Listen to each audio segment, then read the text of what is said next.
Welcome to our July the 8th work session. It's going to be a short work session, but we've got a couple of things to talk about tonight. We have agenda items for our resolution 202404 to accept certain roads from John Wyatt, Charles Wyatt Jr. to the City of Easley Roads Network. And this is not something that we're going to vote on at the council meeting. This is just something that's up for discussion tonight to get an update. We tabled it for an update. So if, Mario, you want to bring what we have to date? Up here. Up here. On the microphone, so we can let the people at home hear. Sorry about that. Basically, we have spoke with the developers, and the developers are amenable to fixing that roadway if we so desire. It's a question of what we want to do. Tom can speak to this, but the deed was for a portion of the road, not the whole road. So it's felt that the city probably has owned the whole road to begin with, except for one portion where it was unpaved. So that's a legal question that can be answered at a later date. But we want to keep it tabled right now until we have a clear contract with the developers to pay for that roadway. So the developer would pay. He would pay to pay the road from the right bit where the curb is right there, next sheet. Right where the red is right there, Okay. all the way down to Pearl. Could you show us on? Sure, Tom, just reach up. No, right there, yes, sir. Yeah. Now, as part of the deal, they would remove the road going between the two, so they pick up two lots. This road here? Right there, would go away. That road was put there to make sure they had continuation through the whole subdivision, like a figure eight. That's one of the concessions they gave to begin with. Is there any discussion or questions y'all have, or Mr. Hughes, I know you advised that we wait on the contract or the. Can I get a question? Yes. Right to see it. Do you have an idea when the contractor will make his decision? He's made a decision to say, we just have to get the contract together to say, here's what you're gonna do. And any improvements to that spot will be at his expense totally? Correct, Every bit of it? every bit of it. We have their engineer design it, and then we would approve it or make amendments to it. And it would go to just a regular two-lane road into the subdivision Correct. between those two houses.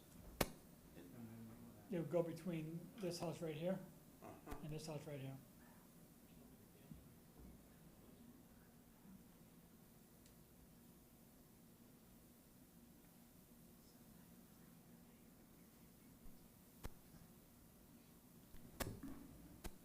Y'all have So any? that's just, it would be a full access road. Just, That's one of the things you could do. You could make it a full access road. You could leave it as this one, go back one, Tom. You could leave it that way there with an emergency access type road there that would need to be paved, but with maybe a gate. Or you could leave it the way it is. Emergency access meeting, In case the fire department needs to use it. but nobody else could but use that's it? only, so it wouldn't be a main egress? Correct. Okay. So there's options here that you can take.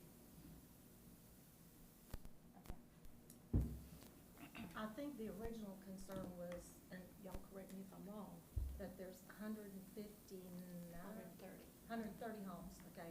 In that subdivision, it would split the traffic exit. I couldn't tell you. Relieve. I couldn't tell you how much it would split. It's difficult to Right, ascertain. right. I would figure most people would be, We'll keep it Going- from bottlenecking. right, be going north on the road. And Yeah, you'd have all those people trying to go out of that that street or whatever you would call it, whereas the other way, and this one, then they would split. And it's just a more direct route. And it also, in consideration, I don't care what neighborhood it is, with a new neighborhood with that many people, backing up to an existing neighborhood, it should be traffic patterns that are not going to negatively impact an existing neighborhood any more than they already are. I think you should just have a more Right, direct what- pattern, traffic pattern flow. We don't know exactly what could happen, because people think differently as they start driving.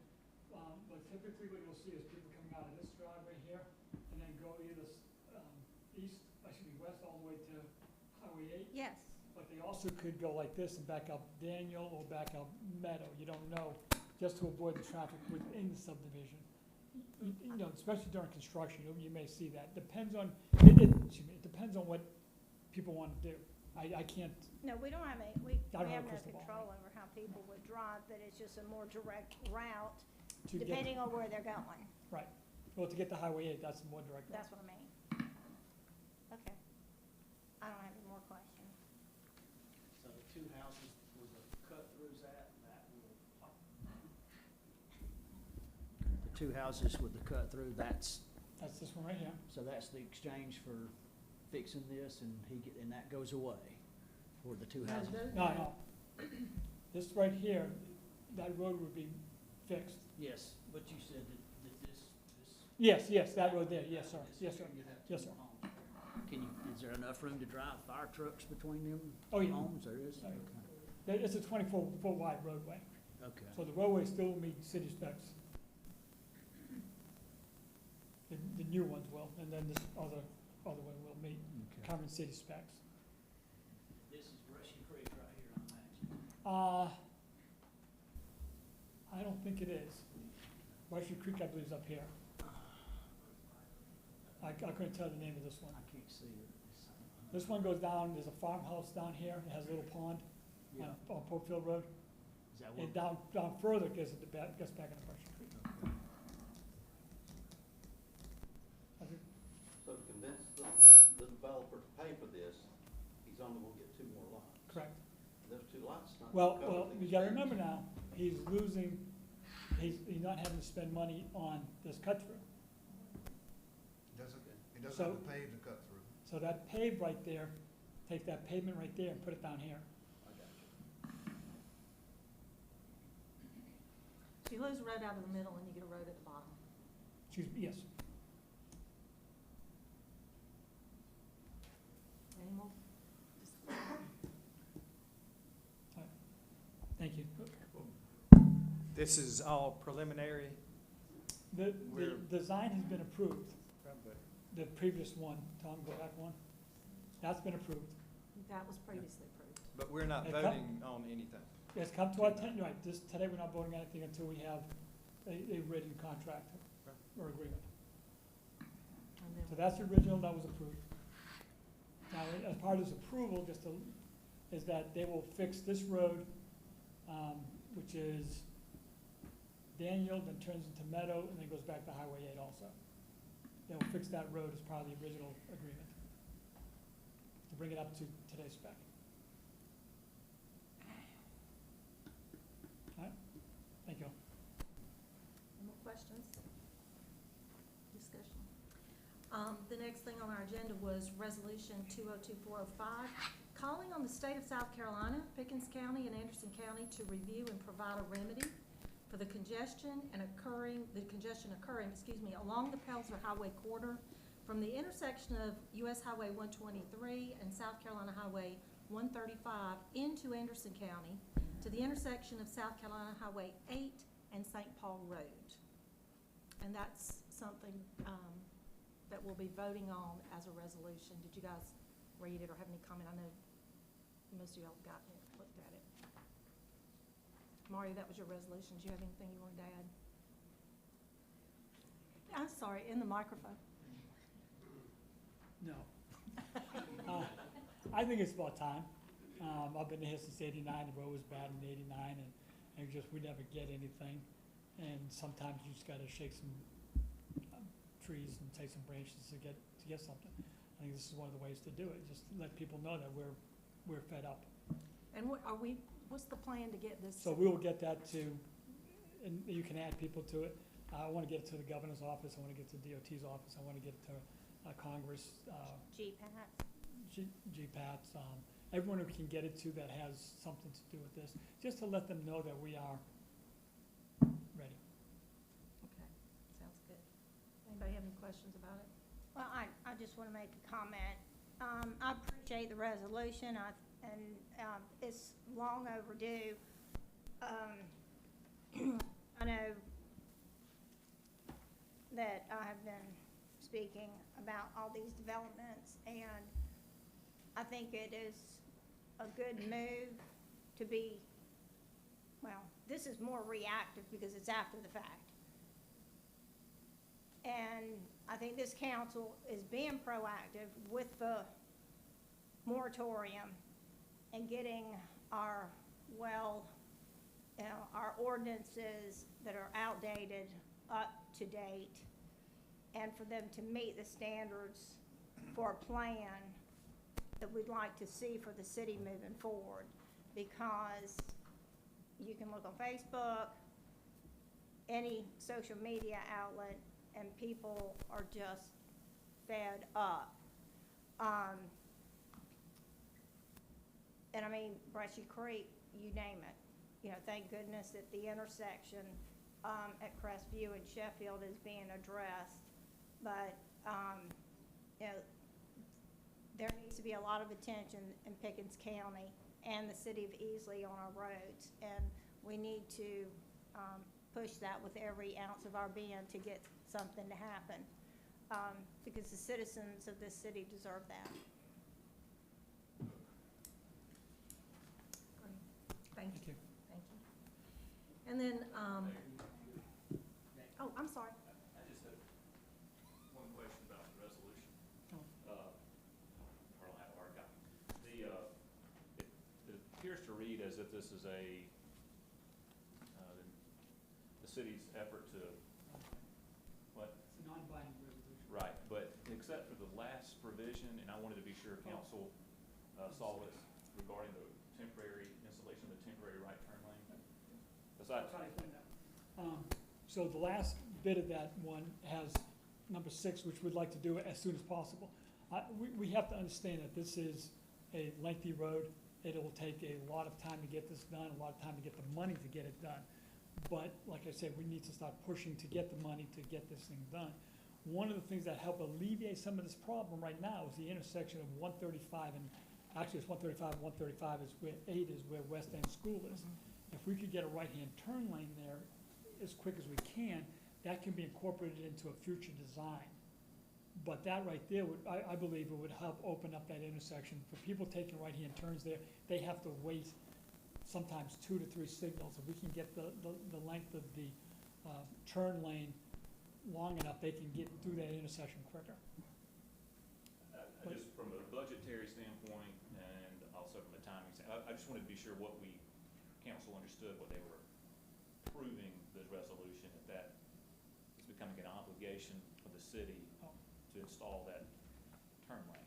Are we asking the state, what do we, That's the only concern. Okay, my intent was to review it, to see if we can get it done. I believe it is under review right now, but just to push them on that. I would love to be able to get some money to fix that right now, but. Because the way the resolution reads is we're going to do that. whether they pay for it or not? That's what it appears to read. So we want to I see make what sure you're it's saying. clarified tonight before we Okay. pass. Do we and need to say table this until we get our more intent to information? make a good faith effort to Got it. move on that, but not a binding obligation. Do we need to change the wording And if we before we do, vote? we should table it We'll before we table vote. Well, we can make I could suggest some Amendment or- revised language if you want to go for it tonight. Whatever you Let's, suggest. I would hope we do that, if you could do that for us. Yes. There'll be time between. Yeah, Thank you. thank you, thank you. And then last up is Resolution 202406, authorizing the negotiation, execution, and delivery of lease between the City of Easley and VGM Financial Services. And that's something we should probably explain what that's about. Do we want Kristen to do that, or do you want to do it? I'll start it, and Okay. Kristen can back me up if I need it. So in the budget is that you passed last month, is a line item in hospitality. Operating lease expenses for $121,000. Inside that lease expense is some of the equipment that the rec department leases to take care of the fields. The VGM Finance will not accept the fact that we passed it in the budget as covering the lease. They want it spelled out specifically to them that we're covering the lease. So the money has already been appropriated, it's in the budget. They just want it where their name is on it, the portion that's theirs, so that they will honor and back the company that we're leasing from. So that's all this is A formality. a formality for them. Chrisman, do you know what the amount is that we're talking about? So in your packet, you would have received.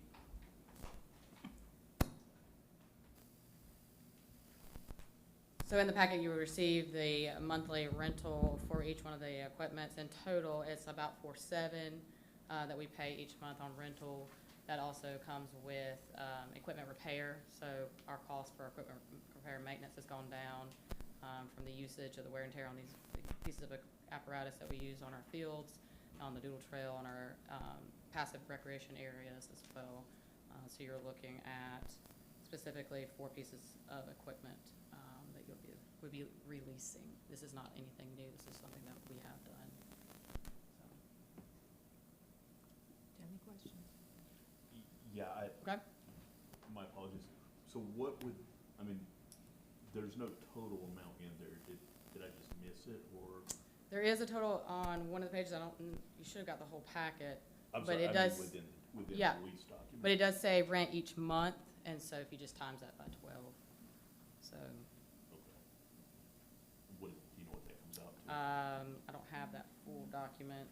So who wants to do 4.7 times by 12? It's about 80-ish, Do you want to calculate? 4,700? yeah. Times 12.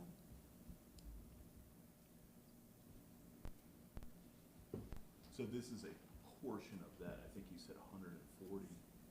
That's total, yeah, so this is just a portion that comes out of that line item. Okay, This is not the so- entire okay, thing, yeah, yeah, exactly. 56,400. 56,000, so, Which is much cheaper than our buying this equipment. correct.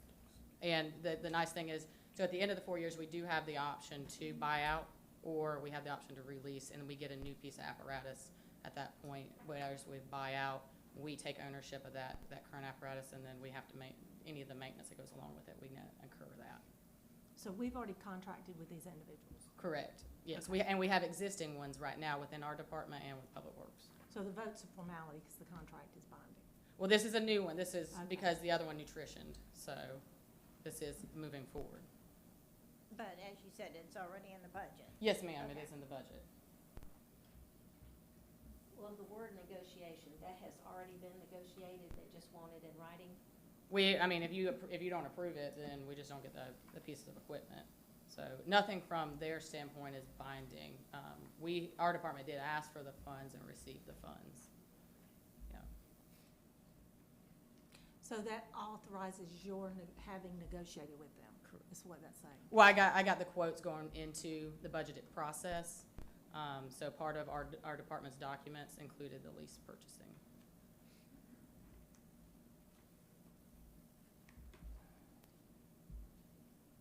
Any more questions? Okay, are there any project updates that we need to talk about before we adjourn? I can talk, well, I'm already up here unless you want to talk. As far, and he can speak more specifically if he wants to on the Greenway or Haygood. Both those projects are moving along. We made a change order with the Brush Creek Greenway, and right now that's fine. The biggest thing I wanted to bring to your attention is last night, or going into this morning, we had some severe vandalism on the Doodle Trail. We had individuals who went through and knocked down fence posts, and more specifically and more concerning, knocked down our yellow bollards. And these aren't the white ones that flex when you hit them with your car. These are the big concrete yellow ones. And it's really interesting because the base is still there and the lock is still there, but the bollard's missing. So we don't know if somebody thought, we don't know how fun they had or what they did to that, because we don't have cameras on those certain sections of the trail, but there is severe amount of damage to the Doodle Trail right now. I will be riding with my Parks and Trails crew chief tomorrow morning. And we have looked at replacing fence posts and taking fence posts down where it wasn't necessary, so it might be from a cost-saving standpoint, we go ahead and move forward with removing some of the fence posts in areas that may not necessarily be needed, and then replacing what we have to right now. But it's about a week's worth of just constant labor right now, and then the bollards, I'm gonna have to reorder them, and that's not a cheap expense either. That is why we have building and grounds, but it is an unfortunate expense. We also had firecrackers set off at our basketball court over the weekend, over the 4th. Last year, we had firecrackers set off on top of our park ranger truck in front of the gym. We did have that on camera. Unfortunately, we could not see the faces. So just keep in mind that we have beautiful parks, and we all work together as a community, and you work hard to advocate for your parks. Make sure you're in a community, you're talking to your constituents, that our parks are a beautiful asset to our community. We do provide quality of life, health and wellness. We are early intervention for several programs and events, and Danielle will give an update on the 4th of July event, but when we have to backtrack and do things like repair for vandalism, that takes away from things that we would like to do. But we appreciate the support. Thank you. Let me just touch on one thing you and I just talked about, based on what you mentioned. If we're gonna be taking those railings down, Yes, I ma'am. think that it would, if you don't already have them in those locations, but I don't know that it protects the city from anything, but have those signs, put up disclaimers, Using it. basically using at your own risk. So what Ms. Davidson's talking about is, this has been an ongoing conversation between myself and the City of Pickens Recreation Director, Mr. Jonathan Morse, about the need of those railings, because sometimes it's just more so aesthetics. Really, that fence post on both sides of the trail that we maintain and Pickens maintains the same. That fence will not protect you. If you hit it, you're going down with it, and Dr. Jones can contest to that. There's nothing with the fence, it's not structurally made for that. If you hit it going 20 miles an hour, you're gonna hit it, and it's going with you. So the conversation with Mr. James, the previous city attorney, he felt that it was okay though if we took them down. That's something that I've been talking with the city of Greenville about, and Greenville County, what they do with the Swamp Rabbit, where they have large drop-offs. You know, it's interesting because at Nally Brown, we have large drop-offs where we don't have fencing, and you're walking, yes, I understand, but on the Doodle Trail, we have it when you have a 5-foot drop. So it's not necessarily a true need. It's not anything that's gonna protect us. That would be where he comes into play. So if I'm overstepping, please step on my toes. But at this point, you know, we will replace the more necessary areas right now.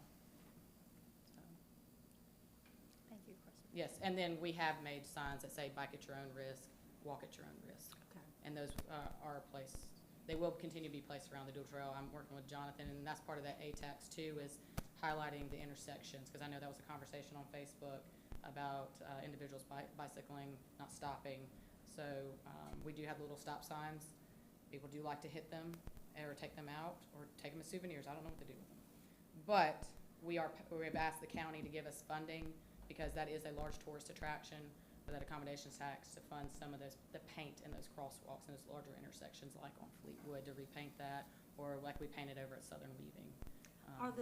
Is the vandalism occurring in isolated areas on the Doodle Trail or very public, populated areas on the Doodle Trail? I'm thinking in my mind, would it be more cost effective to have cameras in certain areas than to keep paying over and over and over again for the same? Unfortunately, there is a thing, and it's titled deviant recreation or purple recreation. It's just we don't just see, vandalism is not mutually exclusive to the Doodle Trail. We see it in all parks. That's the unfortunate thing. That's why, for example, we can't unlock Kings Park's bathroom, because we replaced the toilet four times in 2 months. So it's just a matter of trying to balance what the majority of the community need and want, and having it nice for them, and protecting for the smaller percentage that kind of ruin it for the majority. So it's not mutually exclusive. We have been talking to police, like Chief Liner. I've had conversations about trail cameras, and we have put up hunting cameras before, and we've done it over at Nally Brown, just to kind of stay vigilant.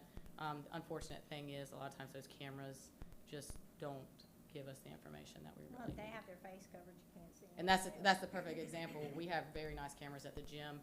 we have on video where they set this big basket full of fireworks on top of the hood of our park ranger truck last year at the 4th of July, but we just can't see their faces. So It's a shame.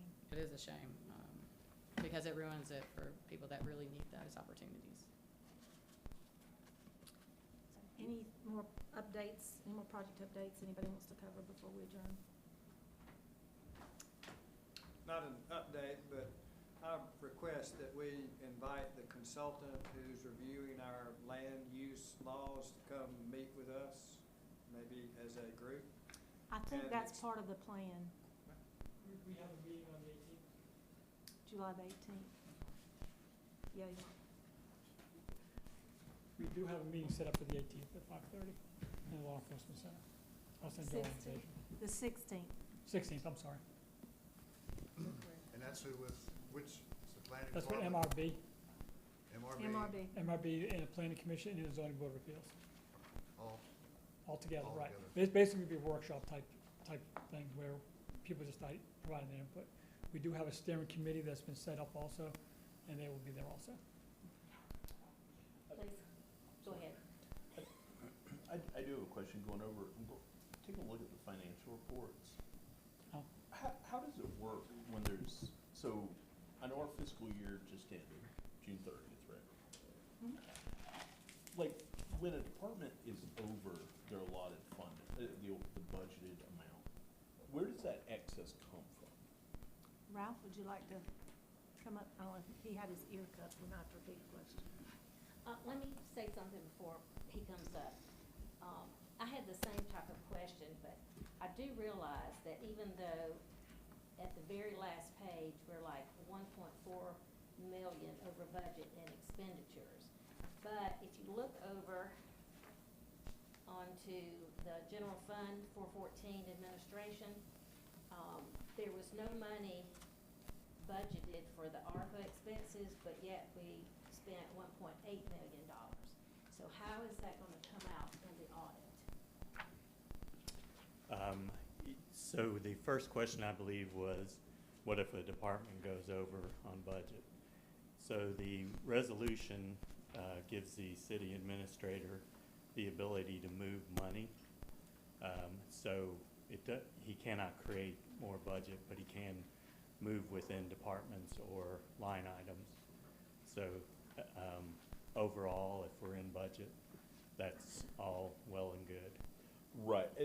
When we had the budget discussion, I understood that the resolution gave the department heads the ability to move within departments. Are you saying that that's also from one department to another department? Not for a department head, but yes, for the city For the administrator. administrator. Okay. That answers that part. I've got that same question on And the. then there's something, and I'm just recalling from past budgets, that even though that report is dated 6/30, there will still be some revenues that will, that will be coming into the city that will still apply to the previous fiscal year. There will be expenses. I'm not aware of I any didn't know revenues. if there was some, like through masks, through, that they collect We got- funds, Right, so we those did have get, come in? yeah, you're thinking of the 2 million mass payment. I have no idea. Okay. I just know that Yes, with mass collecting some, funds for the city, their, delivery of those things can be past our financial cutoff date. So I wasn't sure if there were still some revenues outstanding. yes. So if there are revenue and expenses that come in that relate to last fiscal year, FY '24, then we would put them in FY '24. So that kind of stays within the correct fiscal year. Okay.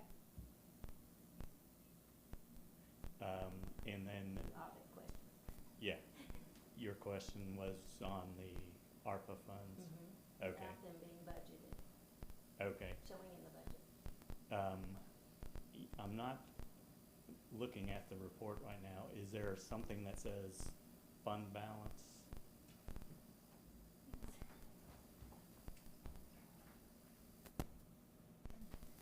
That wasn't on our agenda, so Ralph's not prepared.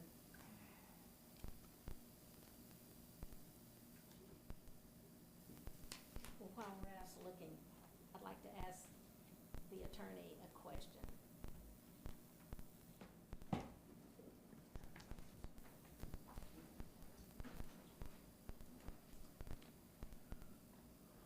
Sorry, I've gotten several, answers to a question that I had about, the budgeted money. And the lady from Mask responded to my question that if you have something budgeted, let's say there was 50,000 budgeted for XYZ, and you decided not to do XYZ, which that's in the budget, but you decided to spend the money on ABC, which is not in the budget, is the statement in the budget that says the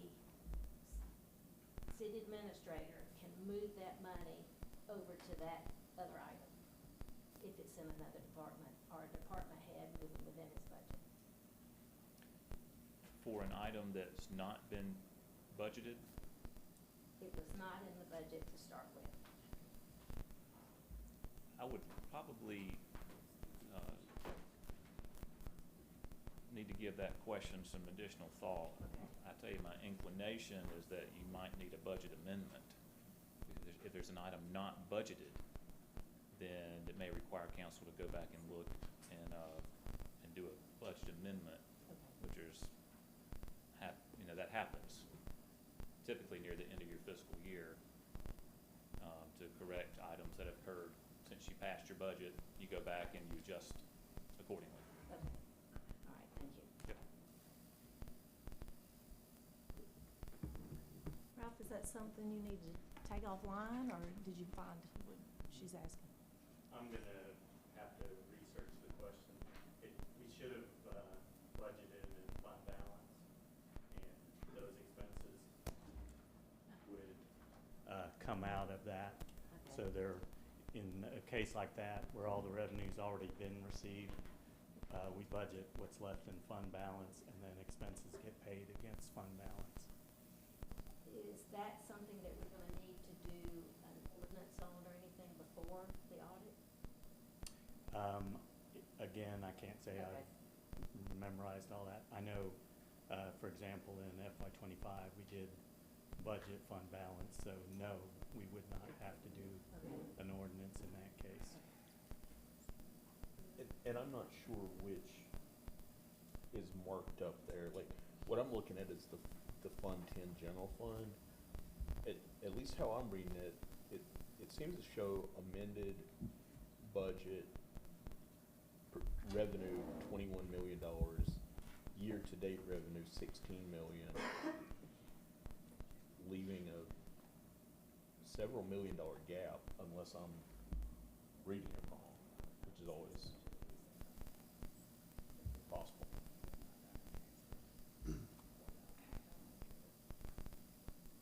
You know what we could do, since these are questions that are not on our agenda and Ralph's not prepared, you guys could put these questions in an email to Tom and copy Ralph in, and we'll get you an answer. Is that good? Sure. Good. Great. We'll do that. I mean, I'm good with that. Meeting adjourned. Thank you guys for coming.